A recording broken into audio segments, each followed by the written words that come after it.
Ladies, welcome to الملتقى Literary Salon. We are honored to have as our distinguished guest the notable historian and expert on the Middle East from the late Ottoman era, Professor Eugene Rogan. Welcome, Professor. We are so delighted to have you today. Thank you, Joyce. Thank you all very much for the invitation. Born in October 1960, Eugene Rogan left California at the age of 6 and lived 4 years in Europe. In 1971, at the age of 10, his family went to Beirut, where he lived and studied till the end of 1975. Obviously, the family had to leave Beirut because of the civil war in Lebanon, and they took up residence in Cairo for the next 3 years. Eugene Rogan then returned to the US and pursued a Bachelor of Economics from University of Columbia, and he followed that by a Master of Arts and a PhD in Middle East Studies from Harvard University. Correct? Correct. Professor Rogan is currently the director of the Middle East Center in St. Anthony's College at Oxford University. And it is at Oxford University that he teaches and lectures on the modern history of the Middle East.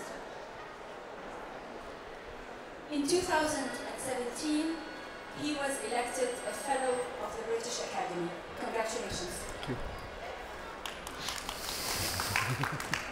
Professor Rogan is the author of several scholarly books. I will mention just very quickly the names.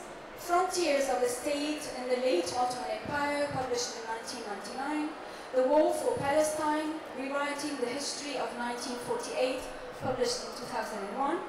And Outside In, On the Margins of the Middle East, published in 2002.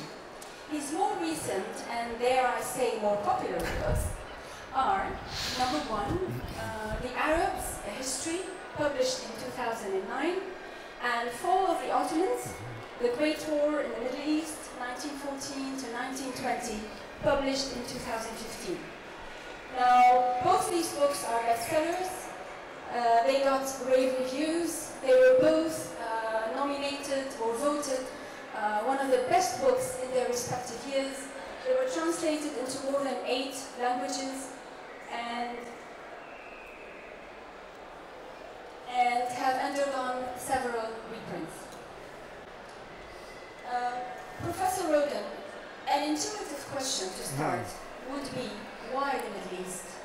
Did your childhood impact on, your choice of interest? Well, Joyce, thank you very much, first of all, for this very kind introduction. And let me just say again, what a pleasure it is to be with all of you in الملتقى. It's a particular pleasure to get a chance to speak with the women of the Arab world. As a man moving through this region, it's not something that doesn't happen, but it's still a privilege. And I'm a firm believer that it's going to be, as the 21st century proceeds and as women take their full place in society, in politics, and business, that the Arab world is really going to hit its stride in a real nahda, the kind of nahda that I think the Arab world has been wanting to see since the 19th century. So, what a pleasure to be with you. As far as why I chose to study the Middle East, I think you've absolutely nailed it, Joyce. It's very firmly linked with my life experience. Since January of 1971, I have either lived in or studied about or taught the Middle East down to the present day in some of the most fascinating, interesting countries and times, living in Beirut in the 1970s, Cairo in the latter part of the 1970s. Anyone who lived through the tumultuous events of those times would be marked by the politics and the history of the region. For me, nothing has seemed as interesting ever since. I'm an American. My country is very dear to my heart. Welcome, Zainab. But I've never been as interested in American history as I am in the Arab world, just because I feel that the potential and the rate of change and the way in which world events impact on this corner of the world is so unpredictable. It's so rich, and it's so fascinating. And let's be honest, in the time that I have been working on the Middle East, there's never been a dull moment. My job security is excellent. So I'm in the right field. I know why I'm here, and I love writing about it, hence the books. Great. In an unprecedented move, the United Arab Emirates declared 2019 to be the year of tolerance, to, and I quote, promote dialogue between various cultures, rejecting extremism, and emphasizing on acceptance of the other, unquote. Now, a reader of history would be appalled by man's inhumane and often barbaric treatment of his fellow human being. In your opinion, Professor, can history bridge the cultural gap? And in what way can history promote tolerance? Again, a very profound question, and I think as a historian, we do have a sense that the relevance of our field is directly connected to the way that it relates to current affairs. It's not to say that we believe history repeats itself. Obviously, history does not. There is no turning back the page of progress to some past moment. Whatever coincidences in historic events are probably shaped by people's lack of knowledge of history. My view is, it's not that history repeats itself, but that human actors repeat historic mistakes. If you don't know your history, you're likely to repeat mistakes. And so in writing my work, I target a general audience now. I try and reach out beyond scholars' narrow world to speak to people involved in the press, in diplomacy, in government. The general reader who picks up a newspaper and is interested in what's going on in the world today. Because my view is if you can write history in a way which captures the reader's interest, make the story interesting, make them want to turn the page, and give them some idea of how history has looked through other people's eyes, that they may understand the region they are working in better, make policies that will provide better results. I keep looking at America and Britain and thinking, they invest so much energy and effort in the Middle East, and yet their policies often bring them the opposite results intended. Instead of bringing goodwill, it brings suspicion. Instead of bringing trade and prosperity, it brings sanctions and intolerance. And I think here it's just better to come to a better understanding of history and culture, nationalism, Islam, so that the policies you pursue might be constructive ones, better attuned to the society that you're dialoguing with, and lead to results which bring benefit to both sides. Win-win policies. In your latest book, Fall of the Ottomans, The Great War in the Middle East, you expound the theory that first, the entry of the Ottomans into the European conflict is what made it a world war. And second, that the consequences of the fall of the Ottoman Empire is the base, form the base of, the problems that the modern Middle East faces. So, in your words, it had a decisive and enduring legacy on the Middle East. Can you, well, I think we have time, but I don't think we need to summarize. Can you please expound on this argument for us? I mean, it would be like an introduction to your latest book. Again, I think in this audience, you probably know that history so well that I don't need to summarize it. If I just give you buzzwords, you immediately have very strong associations. If I say to you, Sykes-Picot, do you need further elaboration? If I say to you, Wa'ad Balfour, do you need further elaboration? So if I talk about imperialism and the struggle of nationalism for independence, do you really need me to tell you about that history? Of course not. You all know that the First World War, by taking the Arab world out of the Ottoman umbrella and into the world of nation states, has made it one of the most transformative and important historical moments in your history as in world history. And yet, as you rightly point out, Joyce, and by the way, good reading of my book, I'm very impressed by your questions.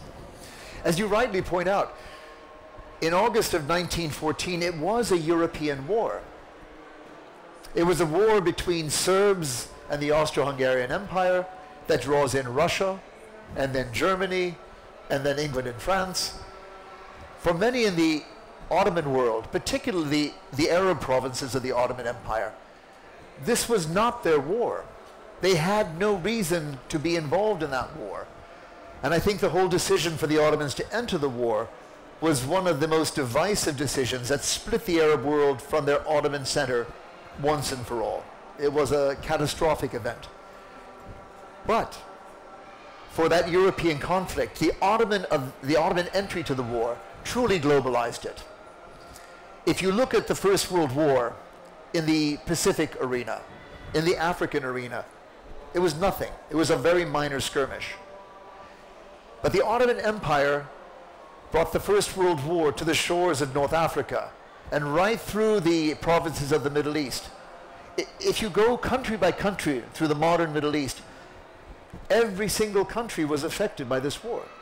In Morocco, Algeria, Tunisia, they all contributed tens of thousands of soldiers to the French armies. Libya, Egypt, these were battlefields.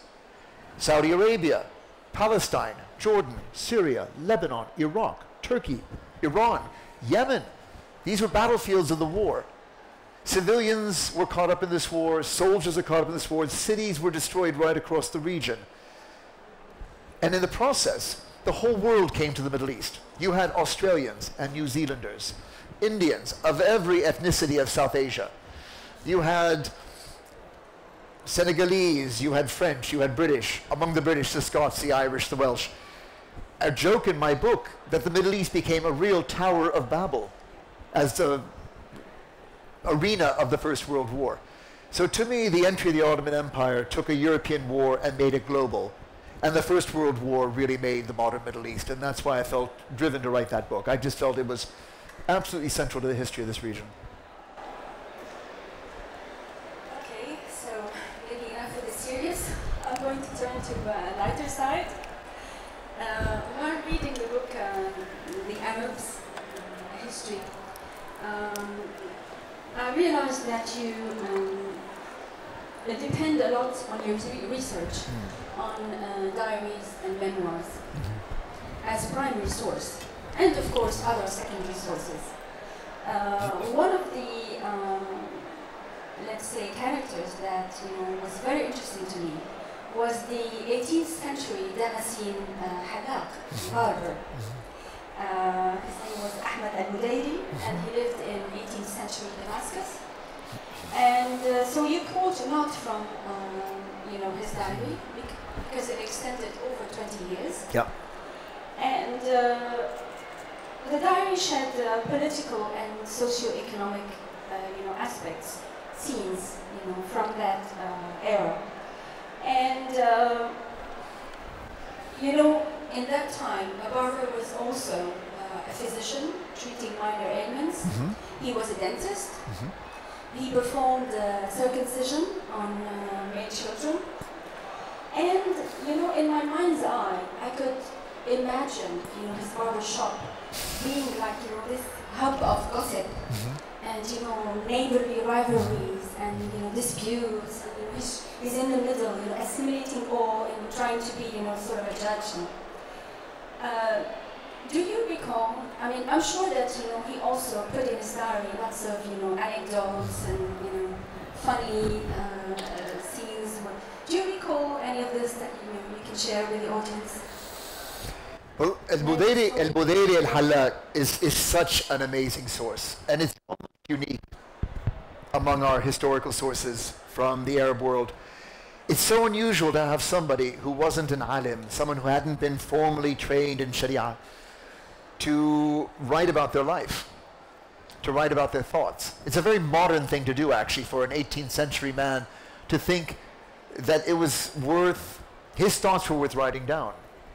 So I can't think of another book written by a common tradesman from the Arab world, from the 18th century, on society and politics as he saw it going on around him. He talks very little about himself, actually. He gives us a sense of his barbershop, just as you describe it, as a place where people talked about gossip and events and people and personalities. And for my sins, I confess that I actually used al-Halla mostly to talk about scandals, fadayih, because he gives us fadiha after fadiha right through his story, and I used him to introduce the first woman in my narrative. You talk about the way I use diaries and memoirs as a source for my writing, and I think they're wonderful sources. I love them because they allow us to enter a time machine and see that very strange planet known as the past through the eyes of someone who actually lived the time. And in writing The Arabs a History, my ambition was to try and allow Western readers to understand modern times as it was lived by people in the Arab world. If you like, the political agenda of that book was to try and address the fear and suspicions of the war on terror in the United States and in Europe after the terrible events of 9/11, and the way in which they responded through a war on terror that led to terrible events right across the Arab and Islamic world. There was, if you like, a clash of civilizations that was unfolding that I thought as a scholar I had a responsibility to try and address in a way to build understanding over this deep chasm of suspicion and mistrust. And my thought was, if Western readers could only appreciate what modern history has been like as seen through Arab eyes, they'd see it differently. And if you go with memoirs as your source, not only do you get Arab eyes, but you get men and women. And my secret subversive agenda in writing this, and I say this to you, Ya Sayyidati al-Quram, that it gave me the chance to add women's voices on an equal footing to men's voices. So the first woman I get to introduce, her story is told by a man, and he doesn't approve of her, and her name is Salmoni, and Salmoni was a prostitute. But, well, Salmoni was not just a prostitute. She was really a cultural leader in society. She was a fashion goddess. I imagine her being rather like Madonna. She wore clothes that became fashions that others imitated. It's not the way you would imagine people responding to prostitutes. But if something was really flash, the adjective in Arabic was Salmoni. Yani wallahi hijab Salmoni. Yani this was a really great hijab she wrapped around her head. Maybe it had particularly cool colors or something. And she stood up to authority at every possible opportunity. So she would do outrageous things in front of the Qadi from the Sharia court. I mean, what kind of woman in her right mind does this? Salmoni did. And there is no doubt that Budairi, or Halla, thought that she was a scandal. He did not approve of her. But like the rest of Damascus, he was completely fascinated by her and wrote page after page about her scandalous exploits. I mean, she has a terrible end. Eventually, she outrages the city to the degree that the authorities will take her and execute her. So, Allah yarhamha, I'm sorry for the terrible fate that befell Salmoni, but I think she's an important person for everyone, not because she was a scandal, but it just tells us that 18th century Damascene society knew such extremes, that there was a place to challenge authority, to confront authority, that people could be such individuals, and that even someone who is a bit of a villain, I'm mindful of someone like Bonnie and Clyde in American criminal mythology. You know, Bonnie was a terrible woman, and with her lover Clyde, they went around robbing banks and shooting people, but they became popular heroes.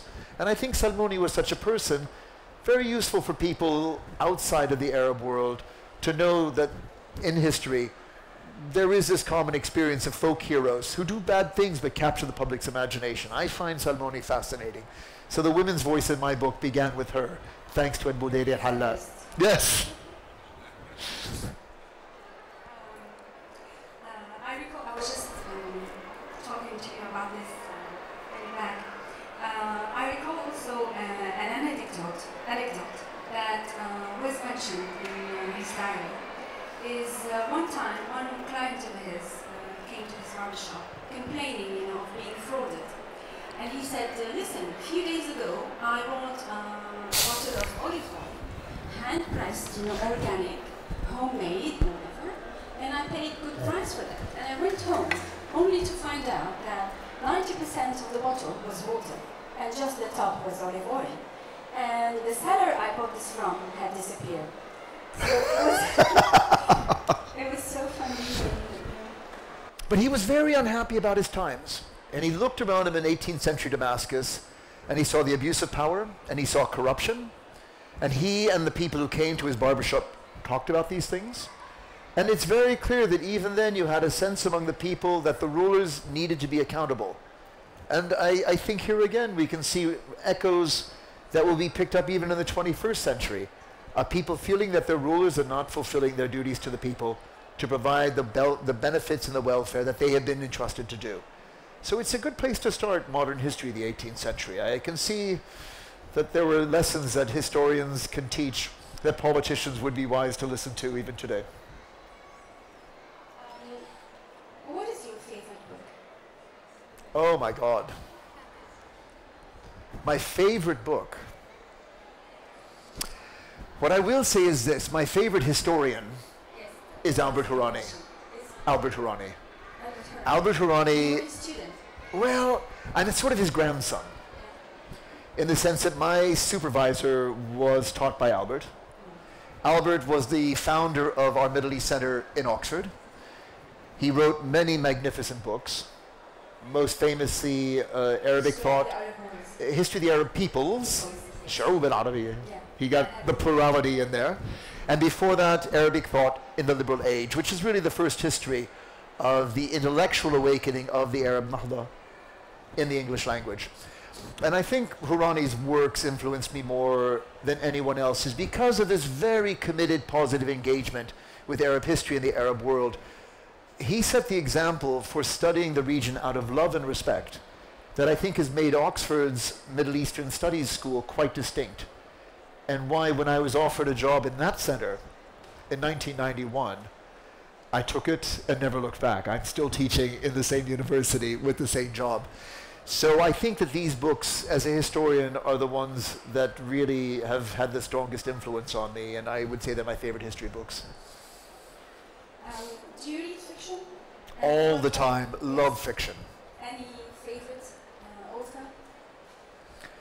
You know, I have so many favorite authors, and you know, it's impossible. You spend a lifetime reading novels to try and find the ones that are your favorites. They're classics of English literature. I'm a great Jane Austen lover.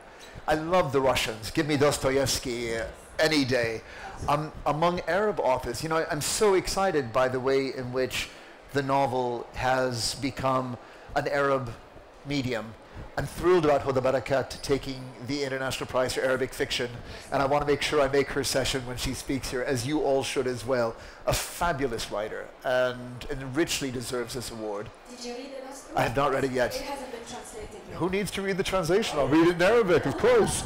But no, Ala al-Aswani, very dear friend, great writer, someone who breaks conventions, challenges authority, pays the price.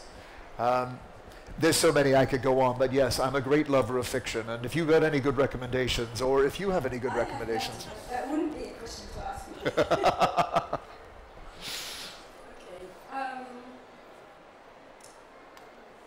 Your Harvard roommate, Joshua Landis. And how do you know Joshua? You know, I saw all the YouTubes and videos relating to you. How can you ask me that? I did due diligence. But you don't know Joshua personally? No. You should meet him. He's great as well. Yeah, Sure. you would love it. He'd be great here. Joshua Landis, Syria expert. He wants to introduce you as the most successful of all your graduate generation. That was a generous introduction. People exaggerate. I think in Arabic you call it balagha. It's a good rhetorical trope. I think he was referring, about your latest books because they were popular, and for him they earned money, which was very unusual among academics to write books that earn money. I know. Okay. So he also said that you taught each other cooking.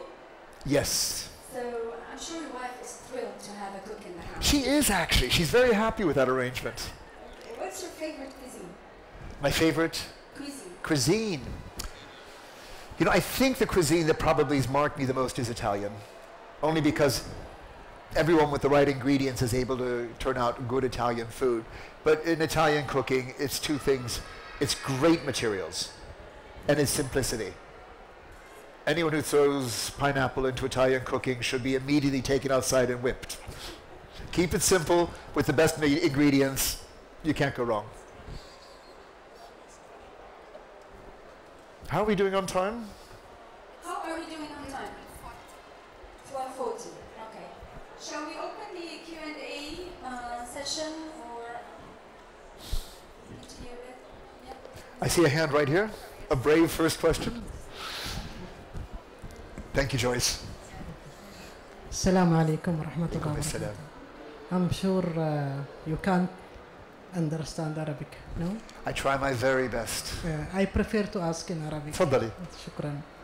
أولا أنا سعيدة إني تعرفت عليك. أنا أول مرة يعني يمكن جاهلة في الدراسات في الشرق الأوسط. استغفر الله. ولكني سعيدة أن ألتقي فيك في هذا المكان الراقي. أنا الدكتورة رفيعة غباش. شرفت دكتور. أستاذ في الطب النفسي ولكني مهتمة بالثقافة والتاريخ أكثر.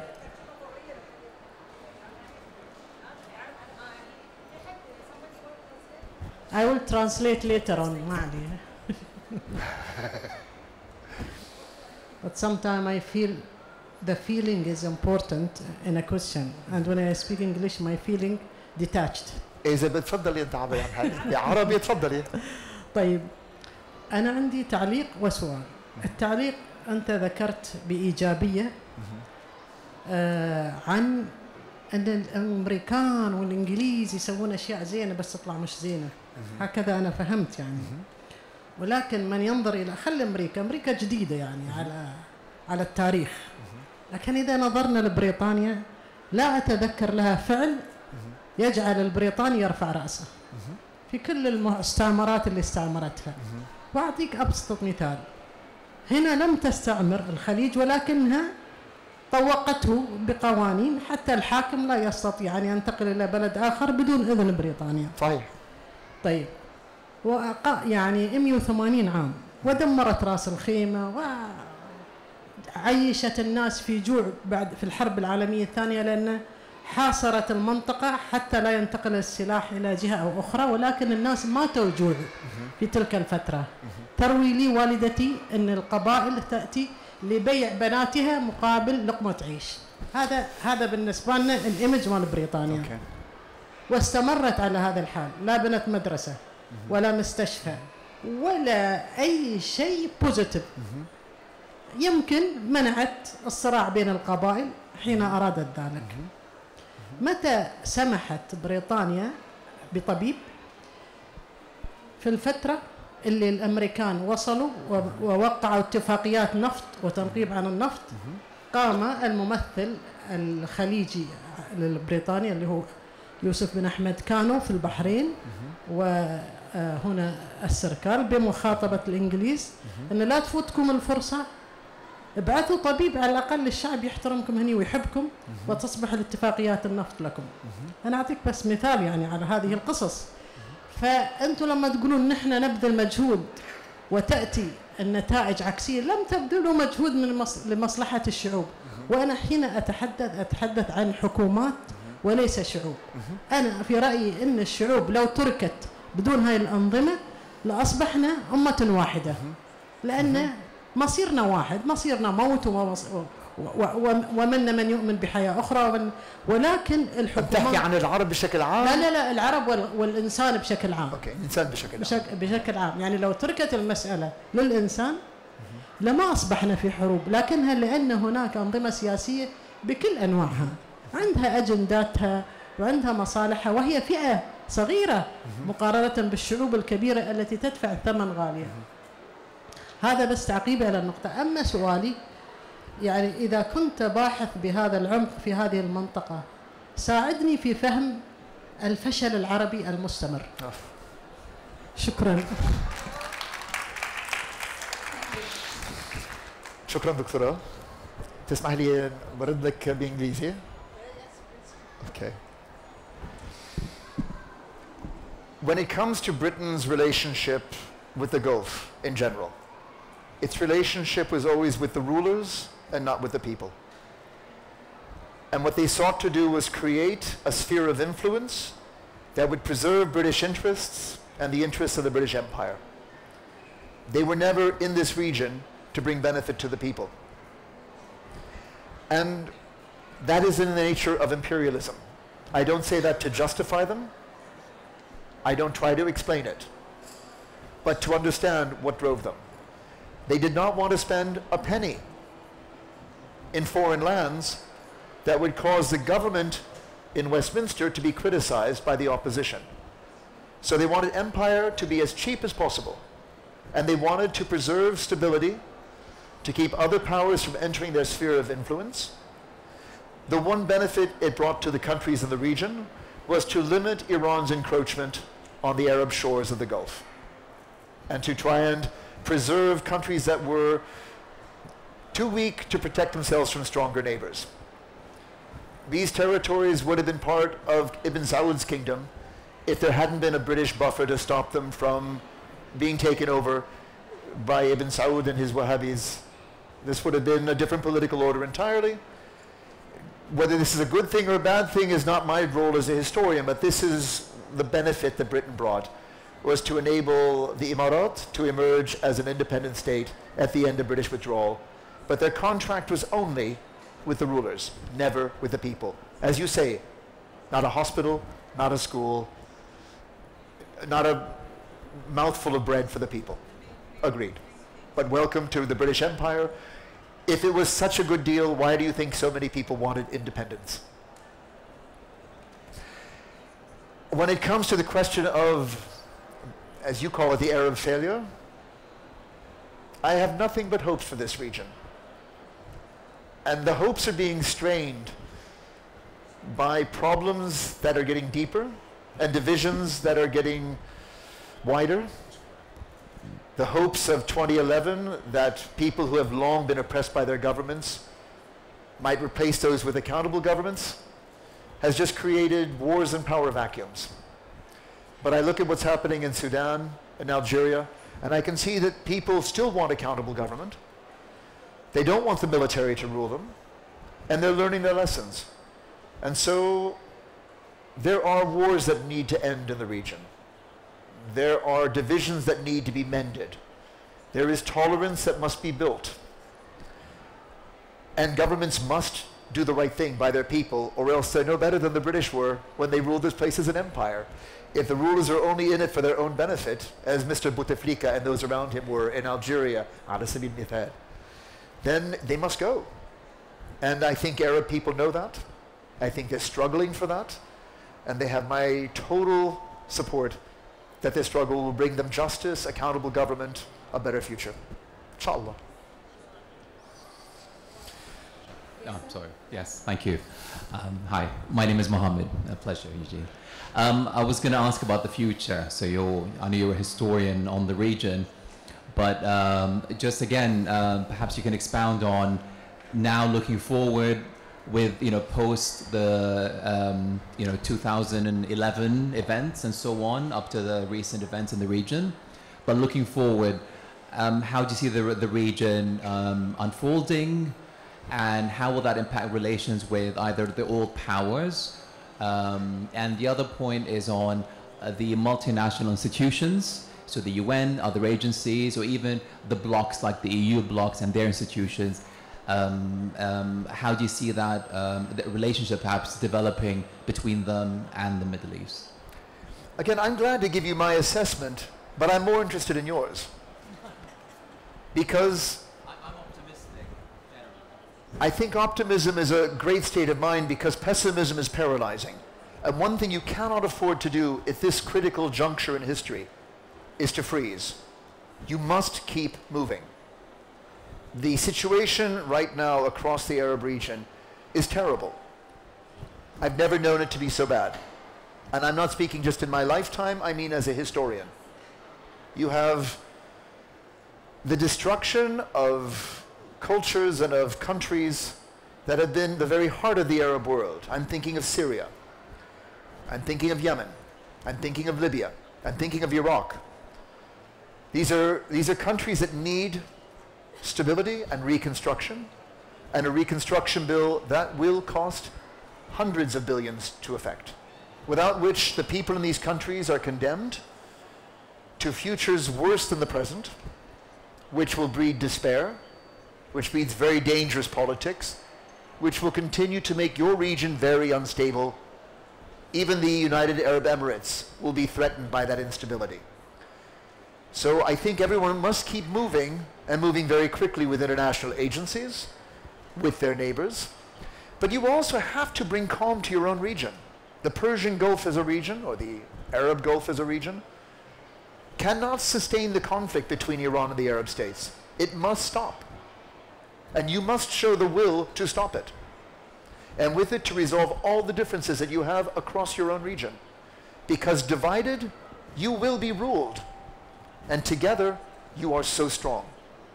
You have the manpower, the intelligence, the natural resources to be a player in the world, to make your own rules and impose them on the rest of the world. But as long as you can be played into small, squabbling, disputing little countries, you are so easily manipulated. So you must move, you must be quick, you must resolve your differences, you must end your wars, and no one else is going to do it for you. There is no international savior, no outside agency who's going to come and solve the Arab world's problems. The whole world is distracted right now. America is in a crazy space with a crazy man as its president. And I'm not joking. Crazy. Britain is doing things... John Kerry will talk there. I know, I got interrupted from John Kerry's meeting. I was just listening to him talk, but he's back in Vietnam War right now. When he spoke about now, he only talked about lies and lies and lies, and he knows what he's talking about. Washington is dealing with that.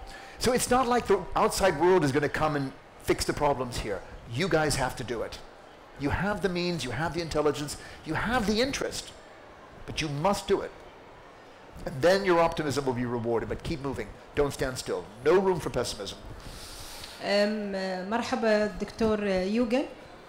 تفضل. أهلا وسهلا فيك في صالون الملتقى، وهذا شرف لنا وجودك معنا اليوم. شرفنا. وأنت من خلال قراءاتي من البحث عن سيرتك كنت دائما تحب تكتب عن مثل ما تفضلت أنت عن القضايا الإنسانية في الدول العربية بغض النظر عن القضايا السياسية. بس وكنت أنت لما تكتب إن تقول رد الفعل العربي بيكون صعب إنه يتقبل اللي أنا أكتبه يعني صعب إنه يتقبل العرب، لأن تتكلم عن العرب تقول يمكن العرب ما يتقبلون كلامي أنا لأني أنا أتكلم عنهم يعني. بس أنا السؤال اللي أسألك إياه، ما هو رد الفعل الغرب لكتاباتك عن العرب من ناحية إنسانية؟ May I answer in English? Yes. Okay. Of course. Thank you. No, it's an excellent question. And let me first say how humble I am as an American working in a British university to come to the Middle East and talk about Arab history. I am aware how much baggage I bring to that discussion. I'll answer your question about Western reaction to my books, but I first want to say how important the Arab reaction is to me. The Arabs, a History was published in Cairo in an Arabic translation in 2012. I think that was right, 2011, 2012. And the reaction was very positive. So my sense is that people in the Arab world respond to the way I've written their history with a degree of acceptance, but of course everyone has points they want to correct me on. You know your history better than me, I am the foreigner. And so people will often come to me and say, look, it's a really good book, and then everything else you did really well.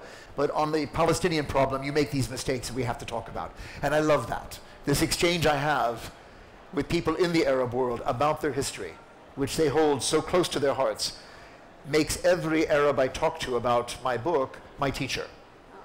And so for that, you know, I come to you humble. In the West, the reaction's been very positive. And I think people have been very open to the approach I take of trying to bring Arab history to them through Arab sources. Because I can add value to what they know. There are so many books written on the basis of the archives and memoirs of the West. But they are always interested to hear what people from Arab sources have to say. And so that is my, if you like, value added to writing this history. By drawing on Arab sources, by privileging Arab sources, I'm able to give Western readers a sense of modern Arab history through Arab eyes, And the response has been very positive. The critics have been very positive. And as Joyce said, the book was named by the Financial Times or The Economist as one of the best books of the year. So I'm very happy with the critical reception. Occasionally Friends of Israel come after me, but not too vicious. You know, anything I say critical of Israel is usually based on an Israeli source. Israelis are far more critical of their own country than I would ever allow myself to be. So if I want to say something really harsh about Israeli policy, I pick 2 or 3 good Israeli historians and quote them instead. And that covers me on that angle. But no, so far so good. I think there's real curiosity in the West about the Arab world today. Any more questions? My friend Zainab? Just a small comment about what you just said about adding value. I work in Emirates Diplomatic Academy, and we have Dr. Stephen Keck, who uses your book as a textbook, The Fall of Ottomans. And I just wanted to say that because it adds value to our students too. And hopefully they can learn more from you. I'm honored. Thank you so much. That's very kind of you to tell me. Yeah. Thank you. Sir? Yes? We might get a mic to you, Ambassador. And there's the lady in the front as well. Okay, we have 5 minutes, so Okay, quick answers.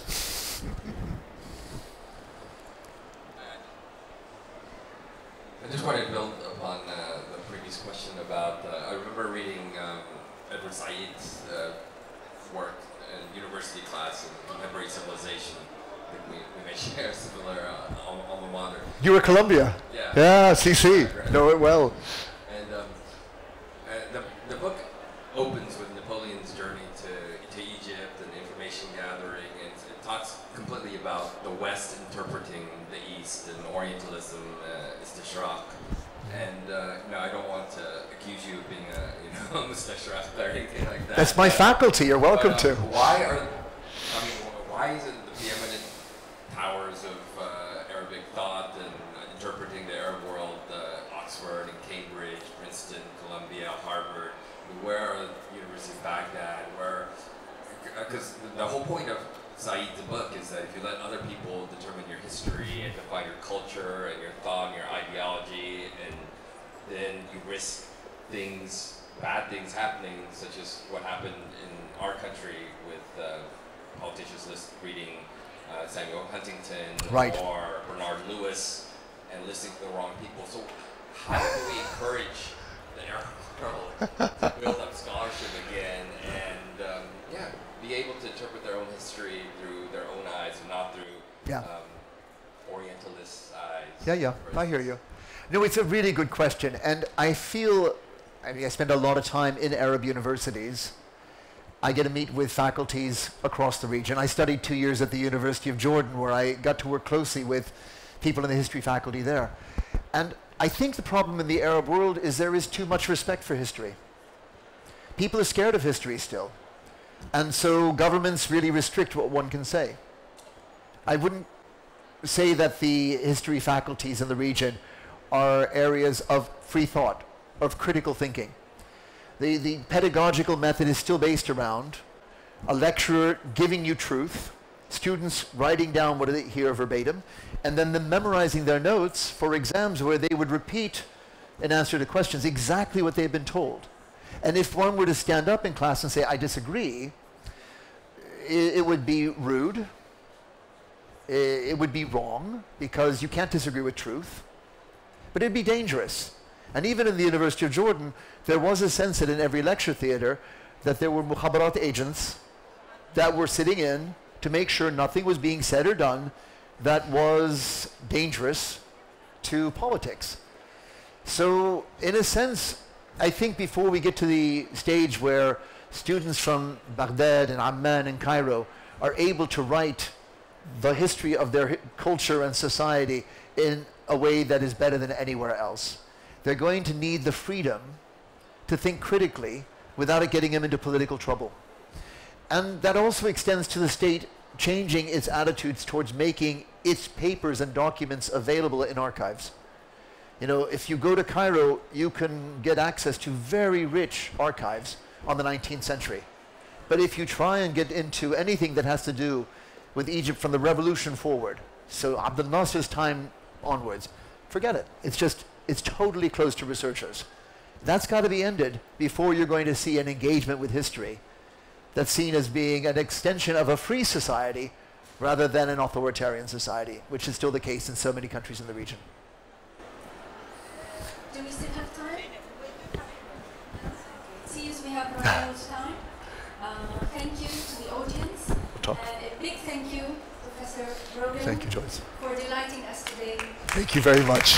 Thank you all. Thank you for the invitation.